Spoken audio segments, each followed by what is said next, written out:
Mesdames, Mesdemoiselles et Messieurs, bonjour. Je me présente Yannick Seyer. Pour ce 20e cours gratuit sur le dessin en perspective, j'ai choisi de vous montrer comment dessiner un portrait, comme par exemple celui de Whitney Houston, et de lui donner de la perspective, du volume et de la profondeur à l'aide de la technique d'un jeu d'ombre et de lumière réalisé ici avec un simple crayon de papier et avec différentes tonalités de gris s'étalant du noir, très profond, au blanc pur. Je vous souhaite un excellent cours à tous et de prendre beaucoup de plaisir à dessiner tout ce que vous aimez. Dans la première partie du portrait de Whitney Houston, nous avons vu comment implémenter les différents éléments du visage. Les yeux, le nez et la bouche. Puis, les contours de ce dernier. Et enfin, les premiers effets d'ombre et de lumière sur ce visage pour lui donner une perspective. Voyons à présent le deuxième cours qui s'applique à finir le visage et la chevelure bouclée de Whitney Houston en donnant de la profondeur et du volume. Ceci à l'aide de la palette magique de gris s'étalant du noir le plus profond au blanc le plus pur. Commençons ce deuxième cours donc à partir du menton, donc comme ceci, avec une petite fossette juste en bas, une zone claire qui va se trouver juste au-dessus, et puis tout le reste dans la partie gauche du visage, relativement foncé, puisque c'est une zone que nous allons considérer comme étant non éclairée. Voilà, donc tracez toujours les traits donc de haut vers le bas, et donc de gauche vers la droite pour le côté gauche du visage.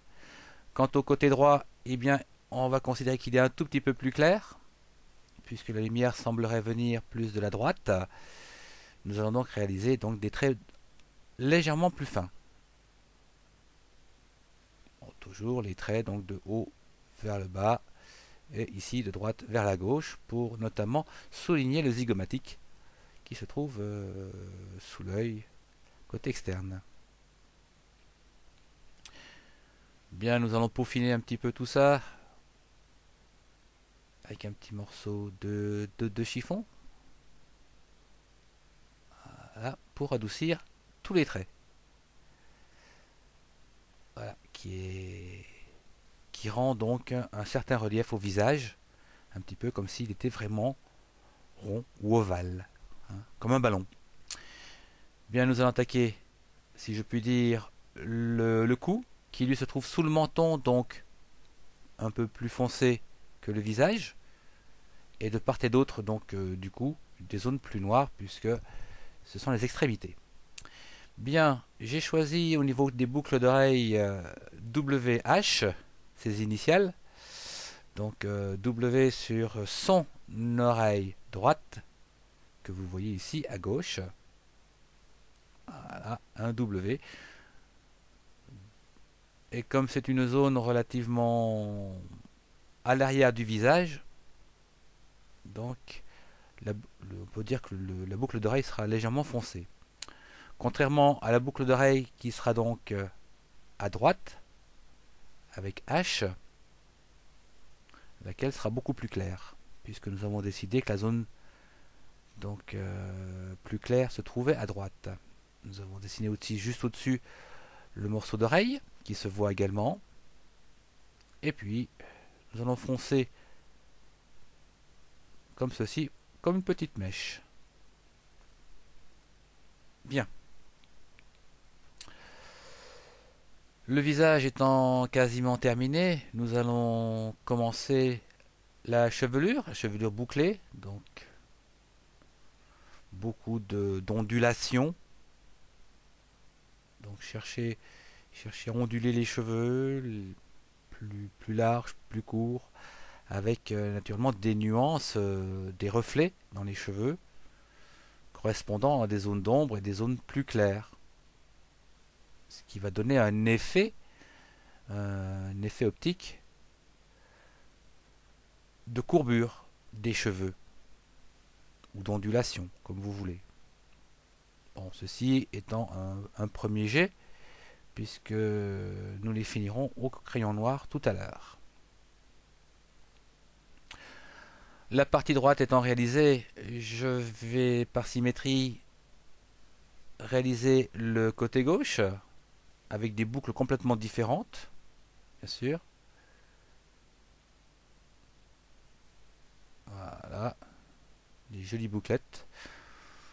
On a beau aimer les cheveux lisses, les bouclettes c'est très joli. Et ça lui va bien. Bien, voyons le côté haut gauche avec une jolie torsade comme ça. Voilà, une grande boucle. Là aussi,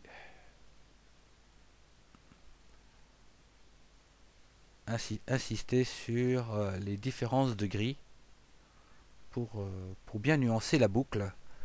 Là justement où elle se tord. Bien à présent, nous allons voir le dessus de la tête côté droite, où les cheveux ont tendance bien sûr à partir vers l'arrière, on ne voit pas tout. Voilà le vue d'ensemble donc du portrait tel que l'on peut faire avec un certain relief. Je vais patiner encore une fois les cheveux pour avoir un ensemble plus doux. Voilà, comme ceci. Et je vais y rajouter donc une petite griffe. Il est temps à présent de finir donc ce portrait en ajoutant donc la dernière touche, le noir. Donc là il faut faire bien attention, on revient pas en arrière, donc il s'agit de bien regarder où le noir va pouvoir être adapté au portrait pour que ça donne une impression vraiment de volume. Donc ici nous allons le faire surtout au niveau des cheveux, des boucles. Donc prenez votre temps, prenez de la distance pour voir comment les boucles sont formées et où on peut les mettre en relief par des zones claires ou des zones masquées, donc qui seront beaucoup plus foncées, voire même quasiment noires.